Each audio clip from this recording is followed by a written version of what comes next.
there and welcome to Yoga Stretch. Yoga is really good for building strength and flexibility, and if you're already strong, then these yoga poses will help you build better flexibility. It's all done in collaboration with the life coach Ben Riddle. I hope you enjoy it and can build some of these into your healthy routines. Thank you. Well, hello, here we are, yoga stretch, and we're going to start with a classic. It's called Downward Facing Dog. And I would like you to come onto all fours and pad your knees if you need to. The knees really do need to be protected during most of these poses. Good. Tuck your toes under and start to lift your knees off the ground using your great abdominal strength. But it turns into something almost upside down as you allow your hips to drift up, but keep the knees bent. Okay, keep the knees bent, keep the heels off the ground. And it's really a pose that you'll feel different in it every time you come into downward facing dog. Relax the neck, allow the head to gently drop. And you can play around with this, you can walk your dog. You can even, if the lower back is comfortable, think about bending into one knee and raising the leg, but maybe that's for a later date. Just get used to feeling the ground underneath your paws and engaging the tummy and lifting the tailbone. This gives a wonderful stretch to the hamstrings, the calf muscles, and of course that notorious area across the shoulders. So if you liked downward facing dog and you would like to build some more strength into that, it's already a strong pose, then here's a little alternative, dolphin pose. Dropping your elbows onto the ground and clasping your hands, tucking your toes under. So the elbows are just a little forward of the shoulders and allow your hips to drift up. And this is quite strong. It's a bit like a variation on the classic plank pose. And anybody in your family who maybe doesn't have such great upper body strength can think about dropping the knees and maybe bringing the nose forward and back again. This is almost like an upper body strengthener. But for stretching, this is great. And you're still working on your strength too. It's called dolphin pose. Okay, hope you enjoyed that. Now we're going to come into standing. Take your feet nice and wide. Now I have a yoga mat, you just need a comfy surface. And I'd like you, with a nice wide stretch, to turn your right foot out to 90 degrees. Imagine that you're standing on a beam. Bring your arms out to shoulder height, and then there's a little slide to your right. Now the hips are nice and open, and this is excellent for stretching the inside of the thigh and the hips, across the shoulders too. Soften into that knee if you need to, but you're placing the back of the hand onto the inside of the knee. And if this top shoulder feels a little bit stiff, take the hand to the hip. And if the neck feels okay, you can have a little look up. And don't worry about having poker straight legs. Enjoy the pose. This is a very happy pose. It's a very uplifting pose. It's called triangle.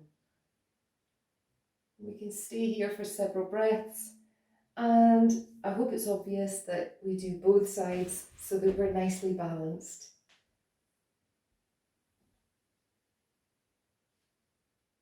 Triangle pose. Lovely, so we're now back on our knees, and if you're not a dog lover, maybe you're a cat lover instead. So we have our wrists below our shoulders, our knees below our hips. And we're just going to take our right leg and just press in gently. Lovely for really lengthening that big fat calf muscle. Brilliant for that. And go to the other side. You can do this for as long as you wish. And moving on from this nice leg stretch, I'm going to show you threading the needle. It's a little bit complicated, but I'm sure you've got the ability to concentrate. Threading the needle. Okay, so you're in hands and knees. And you're going to take your right hand and place the palm facing up towards you. And we're going to go through in between the knee and the wrist. Keep going, keep going, keep going. Rest that right shoulder down onto the ground and rest the cheek down as well. Stretching forward, I hope you can see me, stretching forward with your opposite hand. And this is a wonderful shoulder stretch.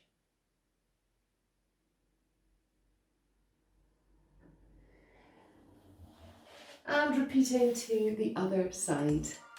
It's very relaxing too. Okay, so back on our feet. Now, forward bends can be a little bit, dare I say it, dodgy for our lower backs. But principles are the same if you're picking up a heavy box. What do? We bend our knees. So have your feet wide apart. Just soften into the knees, hands on hips, and we're going to come into a wide angled forward bend. And it's almost as if you're lengthening as you come down. Bend into the knees as much as you need to.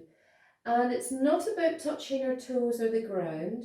So if you can't reach the ground, I'd like you to hold on to your elbows instead and use that lovely counterweight to really lengthen from the full back of the body, from the heels all the way up through the legs, the hips, the lower back, the upper back, the shoulders, the neck, and even the face and the forehead and the crown of the head are relaxing too. It's called a wide angled forward bend. To come out of this pose, we do it very gingerly. Maybe you want to take your hands back to your hips, lower your hips, bend into your knees, and slowly coming up. Great stuff. If you want a more advanced version of that involves the twist, then have a quick look at this. We go back into the pose and we go very slowly. We allow the arms to drop almost like a rag doll, and we're going to take our left hand, traverse the body to the outside of the right ankle. Place the other hand on top. And then we can maybe think about just rotating the neck ever so slightly. And if the shoulders allow, we can think about perhaps taking the top arm up to shoulder height. Maybe we can take that hand to the hip. Maybe the right arm might even want to drift up. Take great care with your neck in this pose. And I know it's difficult, but don't force it. Use your breathing rather than brute. Lovely. To come up out of the pose, we bend, excuse me, into our knees, and then we go have a little resetting of our body, and then we go to the other side. Lovely. Okay, so we can still stretch and build up strength at the same time. It doesn't have to be yin and yang, one or the other. So this is a lovely one, and I have to credit Ben for this one because of his personal training work. Some of his stuff is filtering into this sequence. You might be able to spot it. Okay, plank pose. Drop down onto your elbows, push back with your toes, keep the hips nice and low. Now then, this is a bit of a creaky one for the lower back, but we can take our feet just a tiny bit wider than we might normally do in a plank pose. And then allow your heels to become like windscreen wipers. So you're dropping the heels to the left. The hip is coming down as well. It's quite crunchy. And then you're dropping down to the other side. And you can do that as many times as you wish. And go slowly, no force. This is as if your windscreen wipers are on slow mode for one of those days of drizzle. Really, really slowly. Well done. Nice and crunchy. So talking of plank, we're going to work in plank and then fold back down. This is ideal for those a bit like me who want to be good at press-ups but struggle. It gives us a little respite in between our press-ups. So we're coming into plank pose. We're bending at the elbows and we're lowering down towards the ground, keeping the knees hovering off. Drop the knees and then come all the way back up.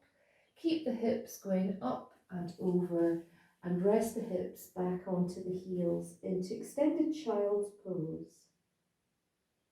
Now if you want to, you can do more of a press up. We can maybe do a press up. Maybe we can do a couple of press ups. Maybe we can do 4 or 5. Dropping the knees and extending. Hope you enjoy that one. You can do as many as you like, and it just makes the whole press up experience a little softer. Okay, so yoga on chairs doesn't need to be for the old folks home only. This can be for anyone. So I'd like you to get a chair, either that or you can use the end of the bed or a sofa, just something around seat height. This next one is lovely for stretching the back of the body. You're going to sit in the chair, and what you might want to bring with you, you might look around your home and wonder why there are all these soft furnishings. What is the point of them? I ask myself this all the time. Well, maybe you can get something like a bolster or a sausage-shaped cushion.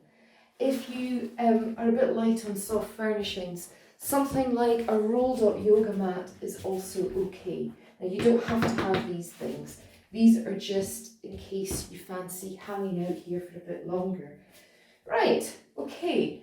Principles are the same. Keep the knees bent because we're away to fold, causing a nice forward bend. And we're going to have our heels out ahead of us. Take your arms up above you and bend slightly into the knees and slowly start to fold.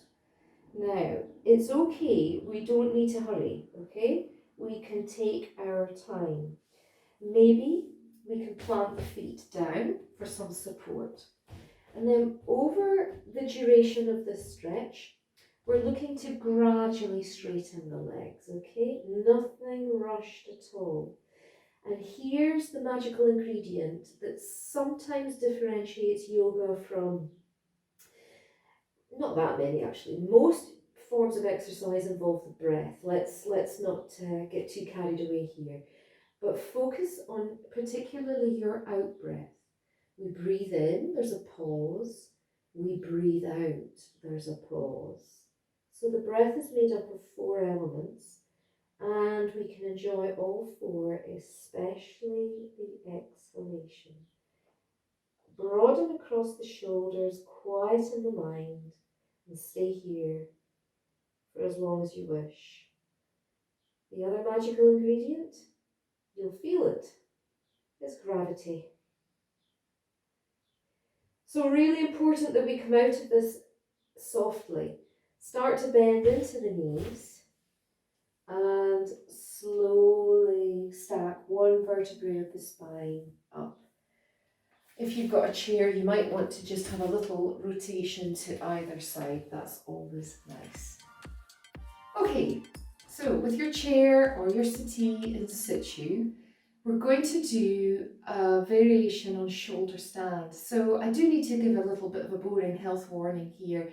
If you're on unmedicated high blood pressure or you have any neck injuries or any neck issues, this is definitely one to just skip. It's a great one for, so many things. I'm sort of spoiled for choice. But in terms of people like yourselves who are physically strong, it's a great one for releasing tension in the shoulders. The shoulder area and the hips are these 2 broad kind of apexes within, not apexes, junctions in the body, joints in the body. So this is great for shoulders.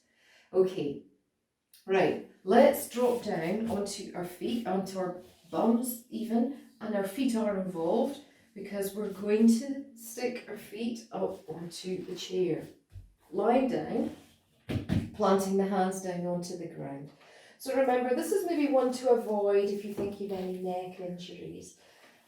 Place your feet flat onto the surface and start to curl the hips off the ground. And then maybe squeezing your shoulder blades together ever so slightly, you can place the palms of your hands just in the either side of the lower back, almost as if you're about to cradle the hips. Squeeze those elbows in, and maybe this is as far as you're going to go. So have a few days practicing with this, and then maybe you'll like to elevate those legs one day, maybe even now. Shoulder stand. So it's not a pose that we hang out in for very long. We go up and down and just take nice rests in between.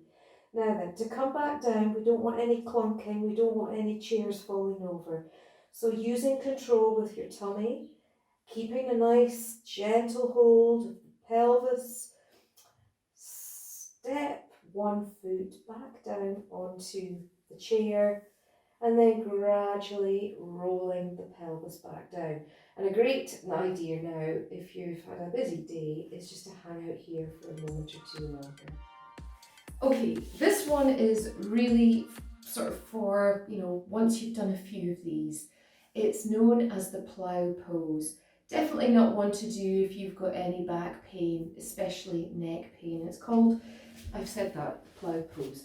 So you're facing away from your chair, and this time you're going to lie down and you're going to move into shoulder stand by using just a little bit of motion to rock hips up, squeeze the elbows in, and you can come into almost like a half shoulder stand. And then I'm a little bit close to my chair, so I'm going to perhaps push it away a little bit. We allow our toes to rest on the chair. And this really is the ultimate in navel gazing. Again, you can stay here for as long as you wish. To come out, the same principles apply. We cradle the hips, we use our strong tummy muscles, tuck the knees in, nice graceful landing, no crashing through the floorboards. There we go. Plough pose. Now that's quite an advanced yoga pose. Don't feel compelled to do the challenging ones, but it's nice to work up to these things. Welcome to the final part of this yoga stretch series. And it's also one that we're quite keen to just skip, but it's a line stretch and a relaxation. Now, the relaxation doesn't need to involve babbling brooks and panpipes. You can pop on your favourite track of music, and we're going to play a little game, which is tell Ben or myself what track you have chosen, okay? It can be something wild, it can just be something that takes you to a nice place. So for your favourite track of music, we're going to do a lying twist. Don't worry, if getting music involves procrastinating, you can give it a miss and set it up another time. So we're going to lie with our knees bent and our feet flat on the floor. You're going to take your arms out to shoulder height.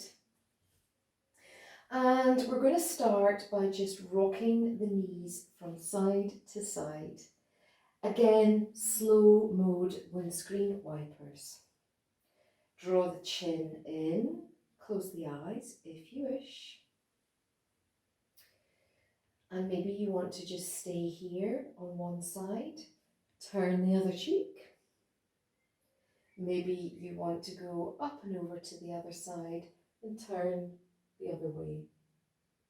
Stay here comfortably. Yes, there's a challenge, but it's also important to be comfortable. Swap sides and enjoy your favourite track of music. Well done, everyone, and thank you for taking part. Thank you.